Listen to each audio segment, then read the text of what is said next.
SJVN आज ये 77 के अराउंड चल रहा है इसका प्राइस, और ये कंपनी अंडर वैल्यू है।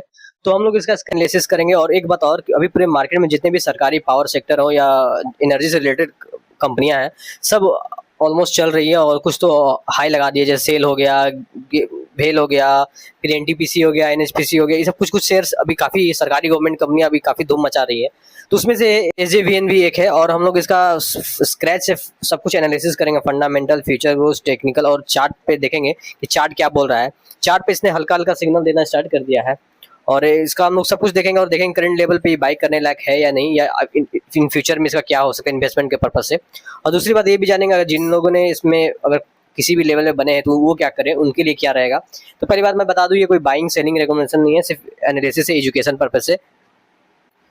तो एसजेवीएन कंपनी क्या है, ये पावर जनरेशन, पावर के सेक्टर में। ये कंपनी पहले क्या करती थी, हाइड्रो में पानी से इलेक्ट्रिसिटी जनरेट करती थी। लेकिन अभी यहीं पे गेम चेंजर हो रहा है इस कंपनी का। इस कंपनी ने अपने आप को डाइवर्सिफाई किया है सोलर, विंड और सबसे बड़ा रिन्यूएबल में। जिस हिसाब से रिन्यूएबल एनर्जी का मार्केट काफी ज्यादा बढ़ रहा है, ग्रोथ आ रहा है, उसको देखते हुए एसजेवीएन ने भी ये लिया है। इसने 5000 मेगावाट का इसका रिन्यूएबल एनर्जी का प्लांट अप्रूव हुआ है प्रोजेक्ट, वो भी महाराष्ट्र में। 1000 का मेगावाट का इसका बीकानेर में सोलर एनर्जी चल रहा है। तो कंपनी अब हाइड्रो को छोड़कर पावर में रिन्यूएबल पे और सोलर विंड पे शिफ्ट हो रही है, जो कि इसको इन फ्यूचर आने वाला काफी अच्छा मिलेगा, सपोर्ट और ग्रोथ मिलेगा। क्योंकि दूसरी बात, कंपनी पुरानी है, बहुत पुरानी कंपनी गवर्नमेंट बैकएंड कंपनी है, तो डेफिनेटली गवर्नमेंट का इसको सपोर्ट है। और तीसरा सबसे खास और इम्पोर्टेंट बात है एसजीवीएन के लिए, जो प्लस पॉइंट है, एसजीवीएन को पास लॉन्ग टर्म प्रोजेक्ट एग्रीमेंट है। मतलब 20-20 साल, 25-25 साल, 15 साल, ऐसे लंबे लंबे कंपनियों के साथ, ऑर्गेनाइजेशन, गवर्नमेंट ऑर्गेनाइजेशन, कुछ ऑर्गेनाइजेशन के साथ इसका एग्रीमेंट है, जिसकी वजह से इनका एक स्टेबिलिटी इनको मिलती है कंपनी। तो ये कंपनी क्या करती है, क्या कर रही है, कैसे कर रही है, वो हमने देखा। और फ्यूचर भी देख लिया 10-20 साल का, तो ब्राइट है। तो इन शॉर्ट फ्यूचर ब्राइट है। और कंपनी का एक बार हम फंडामेंटल एनालिसिस कर लेंगे, और एनालिसिस करके देखेंगे कि कंपनी का क्या भी है सिचुएशन। तो कंपनी आपको स्क्रीन पे दिख रहा होगा, मार्केट अब 30,000 करोड़ का एक, समझो मिड कैप स्मॉल कैप के बीच में है कंपनी। कंपनी के पास डेप्ट 32,000 करोड़ का है, और रिजर्व देखा जाए तो 10,000 करोड़ का है। तो इस केस में डिप्थ थोड़ा ज़्यादा है रिजर्व के मुकाबले में, जबकि जनरली हम लोग चेक करते हैं तो रिजर्व ज़्यादा होना चाहिए। तो अभी भी क्योंकि ये गवर्नमेंट है, कंपनी है, काफ़ी एग्रेसिव एक्सपेंड कर रही है, तो इसको भी एक आपको इस पे थोड़ा सा नज़र रखना पड़ेगा इस कंपनी पे, इसके इस रेशियो पे। और एक बार हम लोग इसका क्विक क्वार्टरली रिव्यू कर लेते हैं। तो अगर अब इसका देखा जाए तो मार्च 2026 का रिजल्ट आ गया है इसका, आपको दिख रहा होगा। और कंपनी को इस क्वार्टर में थोड़ा लॉस हुआ है, कंपनी को इस क्वार्टर में 118 करोड़ का लॉस हुआ है। जबकि कंपनी का सेल काफ़ी ज़्यादा बढ़ गया, जबकि जबकि दिसंबर 2025 में 1000 करोड़ था, जो कि अभी 1400 करोड़ हुआ।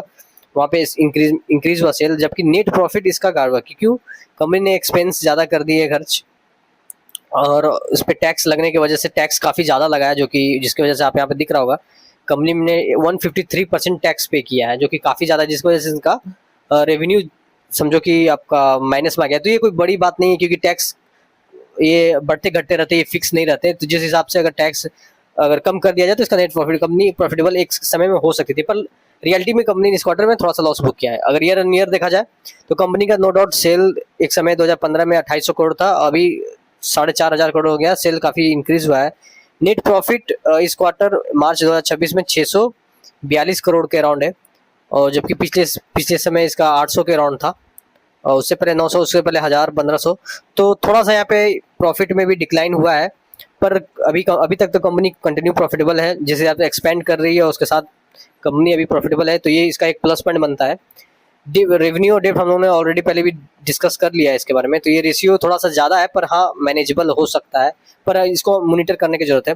एक बार हम लोग इसका शेयर होल्डिंग पैटर्न देख लेते हैं। प्रमोटर के पास 81% है, एफआईज ने थोड़ा थोड़ा स्टेक इंक्रीज किया है, डीआईज के पास भी थोड़ा सा स्टेक इन्होंने डाइल्यूट किया है। एफआईज के बाद 2 पॉइंट समथिंग है, और डीआईज के बाद 3.74 है। पब्लिक के पास 11% है, और प्रमोटर के पास 81% है, जिसमें प्रेसिडेंट ऑफ इंडिया 55% और गवर्नमेंट ऑफ हिमाचल है। तो ये कंपनी क्या करती है ये हम लोगों ने देखा, इसका फ्यूचर भी देख लिया, और इसका टेक्निकल और इसका फंडामेंटल भी दिखा। फंडामेंटल कंपनी ठीक ही है, कंपनी का सेल्स बढ़ रहा है, जो कि एक प्लस पॉइंट है। कंपनी का नेट अभी तक कंपनी ने लॉस बुक नहीं किया, इस क्वार्टर में लॉस हुआ क्योंकि टैक्स ज़्यादा लग गया इस वजह से। तो कंपनी का फंडामेंटल भी ठीक है, सिर्फ कर्ज और डेब्ट का रेशियो थोड़ा सा इम्बैलेंस है, पर उस पर भी मॉनिटर रखा जा सकता है इन फ्यूचर में। जिस हिसाब से कंपनी का ग्रोथ है, एक्सपेंशन हो रहा है, तो आने वाला कल में मुझे लगता है कि कंपनी अच्छा रिटर्न दे सकती है।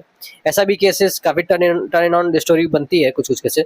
तो अब हम लोग डायरेक्ट इसका लेवल का बात करेंगे, चार्ट क्या बोल रहा है। तो मैं समझो आप 32 रुपये से एक लंबा जम दिया इसने 150 160 के अराउंड, सॉरी 170 के अराउंड, और फिर वहां से 2022 से लंबा करेक्शन चला। ये करेक्शन जो आपको यहाँ पे दिख रहा है सिर्फ इसमें ही नहीं है, सारे पावर सेक्टर में चला, जो कि मैं लास्ट वीडियो में बना रहा हूँ। और कंपनी वहां से करेक्शन होकर काफी लंबा इसमें चला, और जो कि 69 का इसने लो टच किया है, जो आपको यहाँ पे दिख रहा होगा। और फिर उसके बाद एक लंबा थोड़ा सा इसने यहाँ से पुल बैक किया। तो कंपनी का सपोर्ट भी अच्छा है, काफी 60 और 65 के अराउंड इसका मेजर सपोर्ट नजर आ रहा है चार्ट पे। और चार्ट में वॉल्यूम भी इसका इंक्रीज हुआ है, इस सेक्शन में आपको दिख रहा होगा वॉल्यूम भी आ रहा है। कंपनी यहाँ से बाउंस बैक करने की कोशिश कर रही है।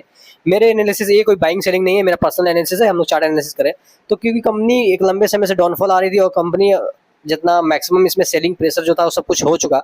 मेरे हिसाब से फंडामेंटल भी ठीक ही है, फ्यूचर ग्रोथ काफ़ी ज़्यादा है, फंडामेंटल थोड़ा 19-20 है, फिर वो मैनेज हो जाएगा, क्योंकि वो मैनेजेबल है। जिस हिसाब से कंपनी का फ्यूचर ग्रोथ और कंपनी का आने वाला फ्यूचर ग्रोथ और रेवेन्यू जनरेट कर सकती है कंपनी, जो पोटेंशियल है कंपनी में। तो मेरे हिसाब से कंपनी यहाँ से इसका टर्न अराउंड हो चुका है, शेयर चलना स्टार्ट कर दिया है। ये ऐसे आपको गिरते पड़ते करते ये आपको मेरे हिसाब से 100 के रेंज में जाएगी, 90 तक जाएगी, फिर उसके बाद शायद थोड़ा सा टाइम ले, फिर उसके बाद ये 100, फिर उसके बाद 120 और 30 के रेंज में जाएगी। तो फिलहाल तो इसको अभी मेरे हिसाब से जितना भी कंसोलिडेशन करना था इसका खत्म हुआ, क्योंकि पूरे पावर सेक्टर में टर्न अराउंड चल रहा है लंबे समय से। कुछ शेयर ऑल टाइम हाई बना रहे हैं, उसमें से एक उसका बेनिफिट SJVN को भी मिल सकता है। दूसरी बात, एक बात और बता दूं, ये कंपनी थोड़ी धीरे चलती है।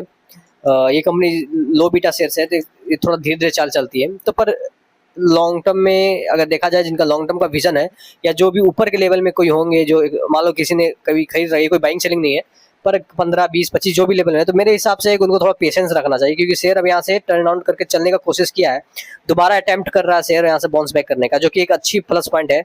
क्योंकि फंडामेंटल के हिसाब से शेयर अभी अच्छा है, बहुत ज़्यादा खराब नहीं है, और कंपनी में ग्रोथ है, कंपनी डाइवर्सिफाई कर रही है, जो कंपनी की अच्छी बात है। और सेक्टर में काफ़ी पोटेंशियल है, तो मुझे लगता है सेक्टर का पोटेंशियल की वजह से इस कंपनी में एक बेनिफिट बनता हुआ दिख सकता है। यहाँ से कंपनी ने रिवाइव करने की कोशिश कर रही है, तो मुझे लगता है ये कंपनी इस सेक्टर के ग्रोथ की वजह से सपोर्ट में ये भी चलेगी, और डेफिनेटली 100 के अराउंड और 100 के ऊपर भी जाएगी, 120-30 के रेंज में। तो जो भी मेरे हिसाब से लॉन्ग टर्म में जिनको विजन है वो बने रहना चाहिए। ये कोई बाइंग सेलिंग नहीं है, सिर्फ एजुकेशन पर्पज एनालिसिस कर रहे हैं। तो मेरे हिसाब से शेयर नीचे ज़्यादा 65 और 60 के अराउंड जा सकती है, जबकि वहाँ तक नहीं जाना चाहिए। अब एग्जैक्ट तो कोई नहीं जानता, पर मेरे हिसाब से लगता है वहाँ तक नहीं जाना चाहिए। ऐसे आपको थोड़ा बहुत कंसिडर करते हैं, यहाँ से आपको ये चलते हुए दिखेगी, क्योंकि इसका आज रिजल्ट आया, तो इसका थोड़ा सा हो सके इम्पैक्ट पड़े। कई शेयर का रिजल्ट थोड़ा बहुत खराब होने की वजह से अब इसको मार्केट के ऊपर है कि मार्केट कैसे लेता है, क्योंकि कंपनी का सेल काफ़ी बड़ा है, कंपनी ने एक्सपेंस भी थोड़ा कम किए, सिर्फ टैक्सेस लगने की वजह से कंपनी पे नेट प्रॉफिट लॉस हुआ है। तो वो थोड़ा सा माइनर नेगेटिव पॉइंट है, पर वो इतना भी नहीं है कि जिससे लॉन्ग टर्म में कंपनी को ग्रोथ में वो बाधा बने या कोई अड़चन आए। तो मेरे हिसाब से कंपनी सही है, फ्यूचर ग्रोथ अच्छा है। जिस हिसाब से गवर्नमेंट शिफ्ट हो रही है रिन्यूएबल एनर्जी पे काफ़ी फास्ट, तो ये कंपनी ने सही टाइम पे डिसीजन लेकर अपने आप को एक्सपेंड कर रही है। तो मेरे हिसाब से आने वाले समय में ये कंपनी अगर लॉन्ग टर्म में रखा जाए इसको विजन, डेफिनेटली आपको सारा ये जहाँ भी जिस रेंज में उसको भी टच करेगी, और जहाँ आपका बाइंग से किसी का नीचे उस लेवल को टच करके आगे भी जाते हुए दिख सकती है। तो मैं बता दूं, मेरे हिसाब से लॉन्ग टर्म में इसका चार्ट अच्छा है, और मेरे एनालिसिस के हिसाब से कंपनी लॉन्ग टर्म में आपको जनरेट कर सकती है। ये कोई बाइंग सेलिंग नहीं है। और अगर आपको कोई डाउट है, आप मेरे इस वीडियो पे कमेंट कीजिए, और मेरे चैनल को लाइक से सब्सक्राइब करें।